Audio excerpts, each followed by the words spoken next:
तो मेवाड़ के महाराणा की वंशज परंपरा के हैं, जिन्होंने विदेशी आक्रांताओं का छक्का छुड़ाने के लिए महाराणा प्रताप की सेना के साथ जुड़कर के कार्य किया था।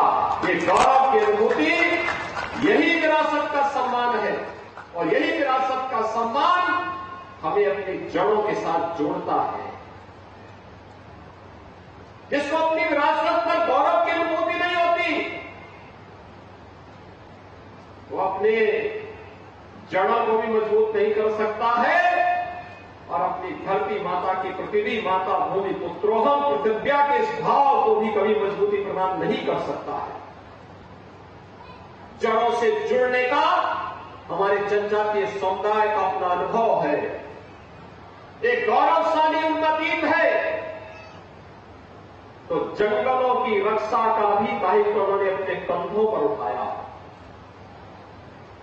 याद करिए, अगर पूरी दुनिया ने जंगलों को बचाने के संकल्प के साथ अपने आप को जोड़ा होगा तो ग्लोबल वार्मिंग की जो चैलेंज आज जीव सृष्टि के सामने आ रही है, कहीं पर टेम्परेचर इतना गर्म हो जा रहा है कि लोगों का जीना हराम हो जा रहा है, कहीं पर इतना ठंडा हो जाता है कि वहां पर जीव जंतु सबके अस्तित्व के सामने संकट खड़ा होता दिखाई देता है, कहीं इतनी बरसात पड़ जाती है कि तब भी जीवन पूरी तरह से अस्त व्यस्त हो जाता है। इन सभी समस्याओं का समाधान अगर है, इन जंगलों की सुरक्षा में है, इनके पर्यावरण के संरक्षण में है, इसकी सुरक्षा में है। और पर्यावरण का संरक्षण कैसे होना चाहिए, ये अगर जानना है तो हमारे जनजातीय समुदाय से जाकर के लोग सीखे। किस आत्मीयता के साथ उन्होंने इस कार्यक्रम को आगे बढ़ाया और कैसे उन्होंने जंगलों की सुरक्षा के साथ अपने जीवन को लगा करके सैकड़ों हजारों वर्षों को उन्होंने गुजर बसर करके आज भी उसके साथ वही लगा, वही आत्मीयता उनके मन में है। और भाइयों बहनों, जमीन के प्रति उनका अनुराग भी किसी से छुपा हुआ नहीं है। ये भारतीय मनीषा की ही देन है। हम में से हर व्यक्ति इस बात को मानता है कि माता भूमि पुत्रोहम पृथिव्या, ये धरती हमारी माता है, हम सब इसके पुत्र हैं, ये हमारे संस्कार हैं। और इन संस्कारों के साथ जुड़ करके प्राचीन काल से ही हमारा यह जनजातीय समुदाय सदैव से जड़, जमीन और जंगल की रक्षा करके न केवल स्वयं के गौरव की अनुभूति करता, अतीत के गौरव की अनुभूति करता है, बल्कि पर्यावरण की रक्षा के साथ साथ धरती माता के संरक्षण का दायित्व भी अपने कंधों पर लेता आया है। और इसीलिए देश के यशस्वी प्रधानमंत्री आदरणीय श्री नरेंद्र मोदी जी ने जनजातीय समुदाय के प्रति सम्मान का भाव व्यक्त करने के लिए 15 नवंबर की तिथि को जनजातीय दिवस के रूप में रखा है। भगवान बिरसा मुंडा के जन्म दिवस को जनजातीय गौरव दिवस के रूप में मनाने का निर्णय किया है और आज पूरे देश के अंदर जनजातीय गौरव दिवस के रूप में 15 नवंबर की तिथि को पूरा देश मनाता है। इस दिवस को मनाने के पीछे भी यही हेतु है कि जो गौरवशाली अतीत है, देश की महान स्वतंत्रता संग्राम सेनानी बनकर के विदेशी हुकूमत की चूड़ों को हिलाने का कार्य हो या विदेशी आक्रांताओं का मुंहतोड़ जवाब देने के लिए किया गया उनका संघर्ष हो, उसका स्मरण किया जा सके, इसकी अनुभूति कराता है 15 नवंबर को जनजातीय गौरव दिवस। भगवान बिरसा मुंडा ने भी तो अपना जीवन इसी के लिए समर्पित किया।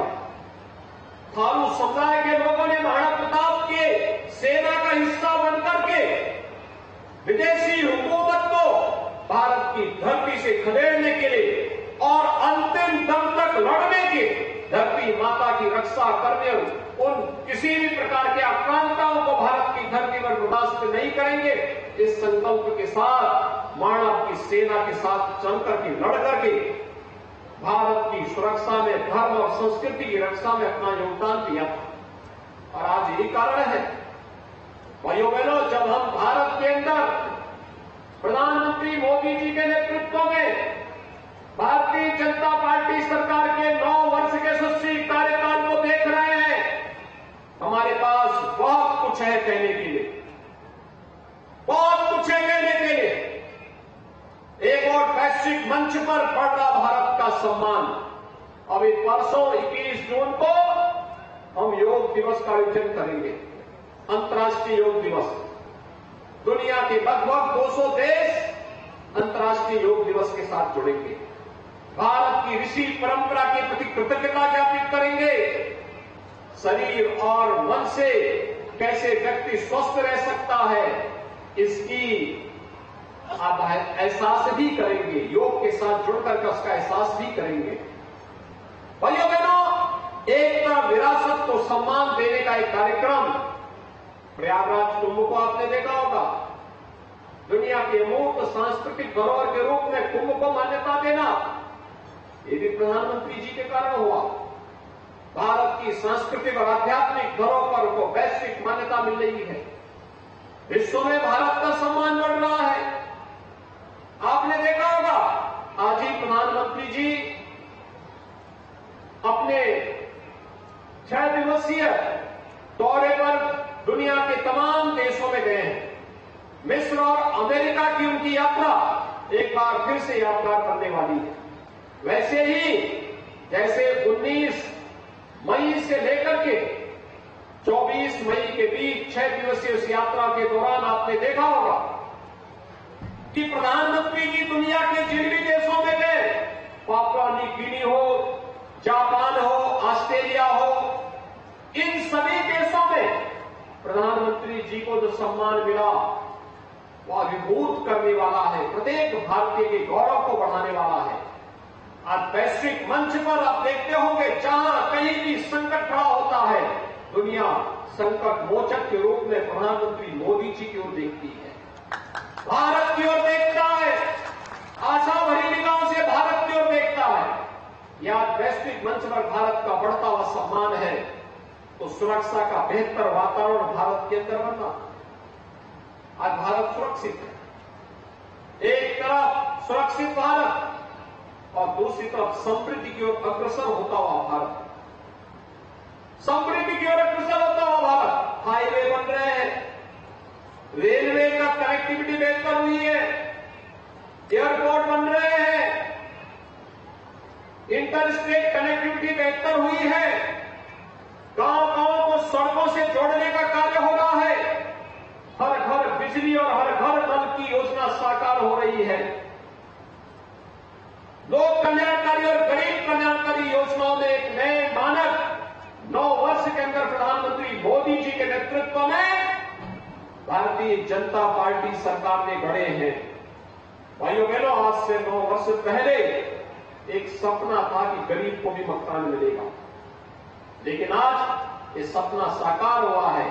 देश के अंदर 3.5 करोड़ गरीबों को जहां आवास मिले, वहीं अकेले उत्तर प्रदेश में 54 लाख गरीबों को एक आवास प्रधानमंत्री आवास योजना के अंदर देने का कार्य किया गया है।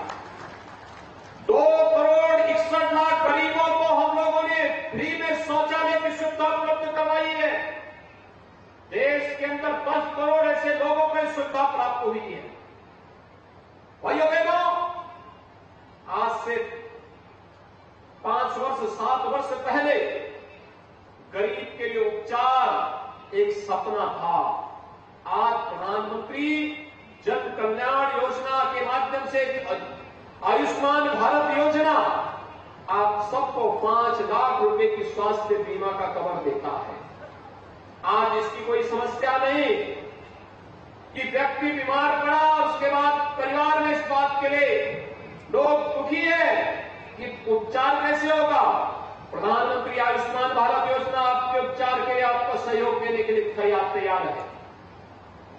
आज आप देखते होंगे कि कोरोना जैसी महामारी के दौरान दुनिया के बड़े बड़े और विकसित देश जो काम नहीं कर पाए, अकेले भारत ने वो कार्य करके दिखाया। फ्री में टेस्ट, फ्री में उपचार, फ्री में वैक्सीन, और भाइयों बहनों 80 करोड़ लोगों को लगातार 3.25 वर्ष से फ्री में राशन की सुविधा का लाभ देने का कार्य भी अगर किसी ने किया है, ये प्रधानमंत्री मोदी जी के नेतृत्व में। कोई जाति नहीं देखी गई, कोई मत और मजहब नहीं देखा गया। भारत का नागरिक है, हर जरूरतमंद को राशन मिलेगा, हर जरूरतमंद को चिकित्सा की सुविधा मिलेगी, हर जरूरतमंद को अन्य सुविधाओं से आच्छादित करने का कार्य करेंगे। विकास की नई आभा के साथ हम भारत को वैश्विक मंच पर स्थापित करने का कार्य करेंगे और आज भारत उस दिशा में आगे तेजी के साथ बढ़ता हुआ दिखाई दे रहा है। भाइयों बहनों, बलरामपुर जनपद के बारे में जैसे मैं पहले भी कह रहा था, यह हम सबके लिए गौरव की बात है। आदिशक्ति मां पाटेश्वरी का आशीर्वाद सदैव से इस जनपद और इस कमिश्नरी और इस क्षेत्र के लोगों को प्राप्त होता रहा है। आदिशक्ति मां पाटेश्वरी के धाम में भी एक थारू जनजाति का एक छात्रावास संचालित होता है 1993-94 से। 100 बच्चे वहां रह करके नित्य स्कूल जाते हैं, वहां पढ़ते हैं। उन बच्चों की संस्कार और उनके समर्पण को देख करके हमें थारू जनजाति के लोगों के एक गौरवशाली अतीत की जानकारी मिलती है। आज हमारा बलरामपुर विकास की एक नई बुलंदियों की उच्चता दिखाई दे रहा है। कोई सोचता था इससे पहले बलरामपुर की इतनी अच्छी कनेक्टिविटी होगी? आज तो बलरामपुर में एक मेडिकल कॉलेज का निर्माण भी होने जा रहा है समय अटल बिहारी वाजपेयी जी के नाम पर। बलरामपुर में केजीएमयू के सैटेलाइट सेंटर के रूप में मेडिकल कॉलेज की स्थापना का कार्य युद्ध स्तर पर आगे बढ़ चुका है। बलरामपुर जिले में थारू संग्रहालय का लोकार्पण का कार्यक्रम संपन्न हो रहा है। बलरामपुर जनपद अब तेजी के साथ बढ़ता हुआ एक ऐसा जनपद है जो आज से 5 वर्ष पहले, 6 वर्ष पहले आकांक्षात्मक जनपद था। शिक्षा के क्षेत्र में पिछड़ा माना जाता था, स्वास्थ्य की सुविधाओं में पिछड़ा माना जाता था, कृषि और जल संसाधन के मामले में पिछड़ा माना जाता था, स्किल डेवलपमेंट और रोजगार में पिछड़ा माना जाता था, फाइनेंशियल इंक्लूजन में, वित्तीय समावेशन में पिछड़ा माना जाता था। लेकिन अब आकांक्षात्मक जनपद से उभर करके एक विकास की प्रक्रिया के साथ विकसित जनपद की श्रेणी में तेजी के साथ बलरामपुर जनपद ने कदम बढ़ाए हैं और विगत 3 वर्ष के अंदर बलरामपुर जनपद ने जो छलांग लगाई है वह बहुत सराहनीय है। लेकिन इस मोमेंटम को बनाए रखने के लिए हमें निरंतर प्रयास करना होगा, सबको सामूहिक रूप से प्रयास करना होगा। बलरामपुर जनपद आज समय आगे बढ़ चुका है, सड़क की कनेक्टिविटी अच्छी हुई है, रेल की कनेक्टिविटी और अच्छी करने के प्रयास हो रहे हैं। बलरामपुर के बगल में ही श्रावस्ती में एयरपोर्ट का निर्माण हो रहा है और यही नहीं, उच्च शिक्षा के लिए अब आदिशक्ति मां पाटेश्वरी के नाम पर एक विश्वविद्यालय के निर्माण का कार्यक्रम भी इस कमिश्नरी के लिए स्वीकृत किया जा चुका है। यानी ये चीजें दिखाती हैं कि विकास की प्रक्रिया किस तरीके के साथ आगे बढ़ी है। और आज जब मैं यहां पर आया हूं, हमने तय किया है थारू जनजाति हो, गौड़ जनजाति हो, हमारा मंत्री तो गौड़ी जनजाति से, थारू जनजाति हो, गौड़ जनजाति हो, बुक्सा हो, चेरो हो या फिर सहरिया हो, ये सभी को हम 100% सेचुरेशन की तरफ लेके जाएंगे। यानी 100% सेचुरेशन का मतलब जिन परिवारों के पास जमीन नहीं होगी उनको जमीन के पट्टे उपलब्ध करवाने के कार्य होंगे। वनाधिकार कानून के अंतर्गत इस प्रकार के संशोधन किए जा चुके हैं। अभी मैं परसों सोनभद्र में था और हम लोगों ने वहां पर 11,000 ऐसे परिवार थे जिनके पास अपने पट्टे नहीं थे जमीन के। उन 11,000 परिवारों को पट्टा देने की स्वीकृति वहां पर दी है। और यहां पर भी 5 गांव ऐसे थे जो बनटांगिया गांव थे, जंगल उन्होंने लगाए लेकिन उनको कभी आजादी के बाद सम्मान और अधिकार नहीं मिल पाया। आज उन्हें राज्य सरकार ने अनुमति दे दी, राजस्व कराओं की गांव के रूप में मान्यता दी। आज उनको सब कुछ अपने पास है और हमने तय किया है कि वनवासी हो, चाहे यहां पर थारू जनजाति हो या वनटांगिया हो, उन्हें पट्टा देने के साथ साथ सबके पास, जिनके पास अपना आवास नहीं, सरकार उनका पक्का आवास बनाने का कार्य भी करेगी। एक एक आवास उन सबको उपलब्ध करवाने का कार्य भी करेगी। राशन कार्ड उनको उपलब्ध करवाएगी। घर में शौचालय की सुविधा उपलब्ध करवाने का कार्य भी करेगी। निराश्रित महिलाओं को निराश्रित महिला पेंशन, जो निराश्रित बुजुर्ग हैं उनको वृद्धावस्था पेंशन, दिव्यांग जनों को दिव्यांग पेंशन उपलब्ध करवाने का कार्य सरकार भी करेगी। और हर जरूरतमंद को, जो गरीबी रेखा के नीचे जीवन यापन कर रहा है, उन्हें आयुष्मान भारत की 5 लाख रुपए की स्वास्थ्य बीमा का कवर देने का काम भी सरकार करेगी। गरीब बच्चों के लिए आश्रम पद्धति विद्यालय, जो बच्चे स्कूल नहीं जा पाते, आज भी दूर दराज के क्षेत्रों में रह करके स्कूल से वंचित हैं, उन बच्चों के लिए आश्रम पद्धति विद्यालय के माध्यम से फ्री एजुकेशन के साथ साथ uniform free, bag books free, जूते मोजे भी उनको उपलब्ध करवाए जाते हैं और साथ साथ स्कॉलरशिप की सुविधा भी दी जाती है, जिससे वे अच्छी पढ़ाई कर सके, आधुनिक पढ़ाई कर सके, आगे बढ़ सके। और उन्हें आगे बढ़ाने के लिए अनेक अन्य कार्यक्रम चल रहे हैं। मुझे जो बताया गया, यहां पे थारू बाहुल्य गांवों को बेहतर कनेक्टिविटी देने का कार्य हुआ है। कहीं सीसी रोड बनाए गए हैं, कहीं इंटरलॉकिंग की रोड बनाए गए हैं, बिजली की व्यवस्था और सोलर पैनल उपलब्ध करवाने के कार्य भी किए गए हैं।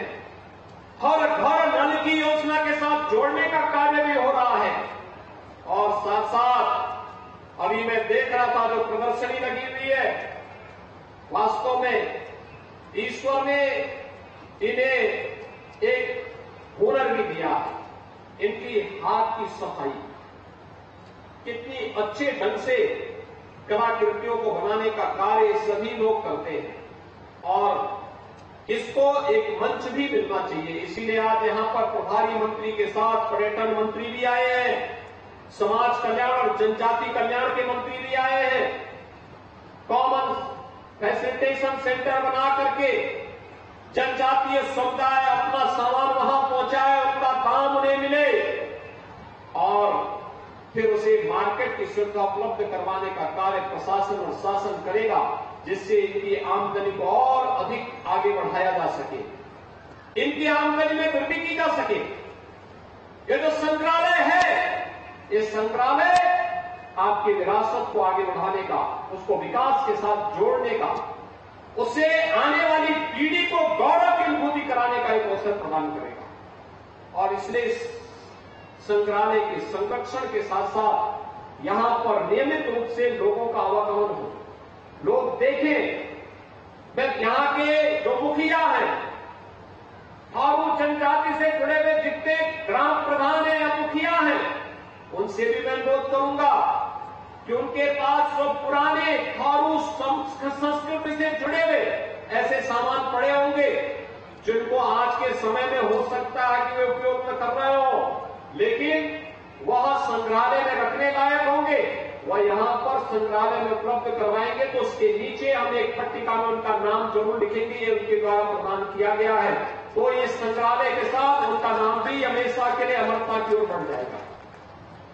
संग्रहालय में लोग देखेंगे कि कितनी प्राचीन विरासत इसके साथ जुड़ी हुई है। एक कार्य करना और इस संग्रहालय को बलरामपुर से, तुलसीपुर से, पचपेड़वा और गैसोली से लोग आ सके, वहां से बस सेवा के साथ जोड़ना। लोग आए, स्कूली बच्चों को भी घुमाइए, यहां पर ला करके अच्छी सुविधाओं को उपलब्ध करवाइए, दिखाइए। थारू म्यूजियम के माध्यम से थारू संस्कृति के साथ जोड़ने, इस विरासत के साथ आगे बढ़ाने का कार्य होगा तो लोगों को थारूओं की रहन सहन, उनकी कार्य पद्धति, उनकी समृद्ध विरासत की जानकारी होगी और इसको हम आगे बढ़ाने का कार्य करें। भाइयों बहनों, विरासत को भुला करके कोई समाज कभी आगे नहीं बढ़ सकता और उसका नमूना है कल एक और कार्य हुआ। हम आभारी हैं प्रधानमंत्री मोदी जी के, जिन्होंने कल सनातन हिंदू धर्म के साहित्य प्रकाशन के के गीता प्रेस को गांधी शांति पुरस्कार के लिए चयन किया है। और भाइयों बहनों, आपने देखा होगा गीता प्रेस पिछले 100 वर्षों से धार्मिक साहित्य प्रकाशन का सबसे बड़ा केंद्र रहा है। सस्ते मूल्य पर बिना किसी सरकारी सहयोग के धार्मिक साहित्य, गीता है, रामायण है, वेद है, रामचरितमानस है और हर प्रकार के अन्य धार्मिक साहित्य को प्रकाशन के प्रमुख केंद्र के रूप में पिछले 100 वर्षों से सनातन हिंदू धर्म की सेवा गीता प्रेस कर रहा है। सनातन हिंदू धर्म मानवता के कल्याण का मार्ग प्रशस्त करता है। सर्वे भवन्तु सुखिनः, सर्वे सन्तु निरामया का संदेश सनातन हिंदू धर्म देता है। वसुधैव कुटुंबकम का संदेश सनातन हिंदू धर्म देता है। और इसलिए सनातन हिंदू धर्म जो सबके कल्याण की बात करता है, पूरी दुनिया को एक परिवार के रूप में मानता है, उसके प्रकाशन के प्रमुख केंद्र को गांधी पीस प्राइज मिलना यह अपने आप में जहां गौरव की बात है, वहीं प्रधानमंत्री मोदी जी के प्रति आभार व्यक्त करते हुए मैं गीता प्रेस को इसके लिए हृदय से बधाई देता हूं। लेकिन भाइयों बहनों, जिन लोगों को अपनी विरासत पर गौरव की अनुभूति नहीं होता है, जो लोग अपने आप को एक्सीडेंटल हिंदू कहते थे, उनके वर्तमान वंशज भी गीता प्रेस को मिले इस सम्मान को नहीं पचा पा रहे हैं। यानी उनको लगता है कि गीता प्रेस को इस सम्मान क्यों दे दिया गया, क्योंकि गीता प्रेस को मिला यह सम्मान सनातन हिंदू धर्म के प्रति अनुराग रखने वाले दुनिया के 100 करोड़ हिंदुओं का सम्मान है। और इसको आज कांग्रेस बचा नहीं पा रही है। कल कांग्रेस के प्रवक्ता के बयान को मैं देख रहा था और मुझे बड़ी निराशा हो रही थी कि जो कांग्रेस अपने आप को देश के सबसे पुराने दल के रूप में स्थापित करने की बात करती है, उस कांग्रेस के लोग भारत की विरासत के प्रति इतना गंदा रवैया रखते हो, इससे बड़ी निर्लज्जता की बात दूसरी नहीं हो सकती है। और इसीलिए आज के इस अवसर पर मैं आप सबका आह्वान करूंगा कि हमें अपने गौरवशाली विरासत पर सदैव गर्व करना चाहिए, उसके संरक्षण के लिए कार्य करना चाहिए। कल का कार्यक्रम जो कल